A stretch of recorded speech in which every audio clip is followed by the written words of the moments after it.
Reds. Sorry that I didn't get a chance to record or follow along for the Palace game on Saturday. I wasn't feeling very well and I didn't want to frighten you all and scar you for life with how I was looking. So I just thought maybe have a little chat about what we think, how we think the weekend went. Really happy, obviously, to come away with the 3 points against Palace, especially 12:30 kickoff against Palace is notoriously a bit of a bogey fixture for us. Top of the table going into our second international break of the season, which I just don't understand, to be fair. Like, I think, we're 8 games in and we've already had 2 breaks.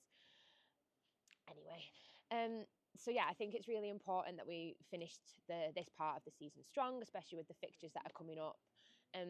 Obviously gutted to lose Alisson with his injury. They're saying now it's going to be until after the November international break. Trying to look at it in the positive side that I've already said before on this channel, that I think Kelleher's the best number 2 goalkeeper in the league. I think he's actually better than a lot of people's first choice.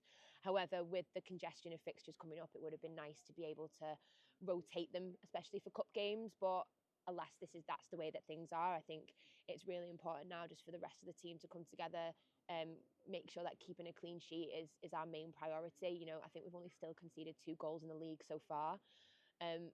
That is probably likely to change with what's upcoming. However, Slot seems to have really got us into the mindset that a clean sheet is the most important. I absolutely loved us playing under Klopp, but it's almost like the defensive side of things made way for going forward, and I think you can even see that now in the way that Trent and Robbo were playing. I think that they're not going forward as much, which is both good and bad. However, you know, we have to rely on those strikers and our midfield, like running through the middle.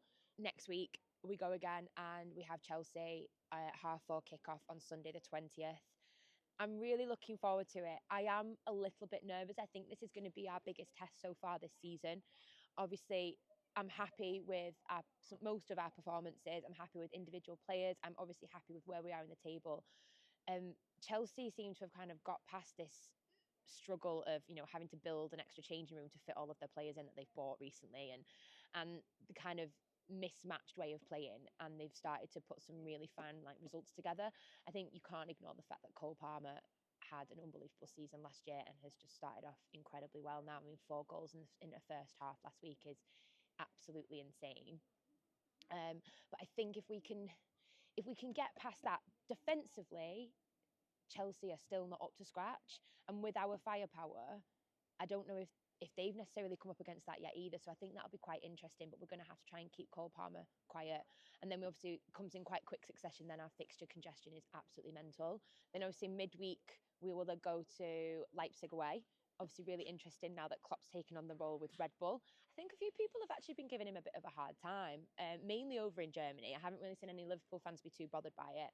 I'm gutted that he left, but I'm happy that he took the break, because if you look at him when he left compared to now, it's taken 10 years off him. And I do think that this is going to be a little interim job until he actually takes the Germany national job, which I think we've all been saying for a little while. So if Klopp is, as described, heavy metal football, what do you guys think we could describe slot ball as? Because I'm not quite sure yet whether we're going down like a sexy R&B route or if it's a bit more like tippy-tappy piano jazz. Let me know what you guys think in the comments.